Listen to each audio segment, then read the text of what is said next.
నిజామాబాద్ నగరంలో ప్రధాని మోదీ పర్యటన ఏర్పాట్లను పరిశీలించారు రాష్ట్ర బీజేపీ అధ్యక్షులు కేంద్ర మంత్రి కిషన్ రెడ్డి. అక్టోబర్ 3న ప్రధాని మోదీ నిజామాబాద్కు వేదికగా ప్రధాని మోదీ ఎన్నికల ప్రచారం ప్రారంభిస్తామని, అదే రోజు 1,00,000 మందితో సభ నిర్వహిస్తామని ప్రకటించారు. ఉత్తర తెలంగాణలో బీజేపీ కీలక పాత్ర పోషిస్తుందన్నారు. మోడీ పర్యటన రాష్ట్ర రాజకీయాలకు దిశానిర్దేశం చేస్తుందని తెలిపారు. మోదీ పర్యటన తర్వాత అమిత్ షా, నడ్డా పర్యటనలు ఉంటాయని అన్నారు. హామీలపై కేటీఆర్ కు సమాధానం చెప్పే అవసరం తమకు లేదని, 17 సార్లు నోటిఫికేషన్ ఇచ్చి ఉద్యోగాలు ఇవ్వని ప్రభుత్వం కేసీఆర్ ప్రభుత్వమని విమర్శించారు. ఎమ్మెల్సీలపై గవర్నర్ నిర్ణయం సరైందేనని, అర్హులకు పదవులు కట్టబెట్టడం సిగ్గుచేటని విమర్శించారు.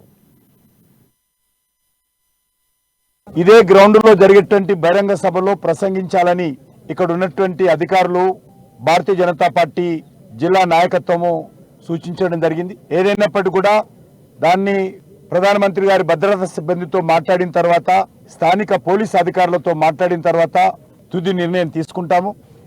చాలా మంది అభిప్రాయము గ్రౌండ్ చిన్నగా ఉంటుందేమో, మరి చాలా పెద్ద ఎత్తున జనం వచ్చే అవకాశం ఉంది, ఇందులో 1,00,000కు మించి జనం పట్టవు అనేటువంటి అవకాశం ఉంది. అయినప్పటికీ కూడా మరి ఇంకా జన సమీకరణలో ఏ రకంగా ఈరోజు జిల్లా ప్రజల సహకారం తీసుకోవాలి, ఏ రకంగా పార్టీ యంత్రాంగం ముందుండాలి అనేటువంటి విషయం పైన ఈ కార్యక్రమం తర్వాత జరిగేటువంటి సమావేశంలో చర్చిస్తాము. విస్తృతంగా ఈరోజు మనకు ఉత్తర తెలంగాణ, హైదరాబాద్ నుంచి మొదలు పెడితే ఆదిలాబాద్ వరకు కూడా ఈరోజు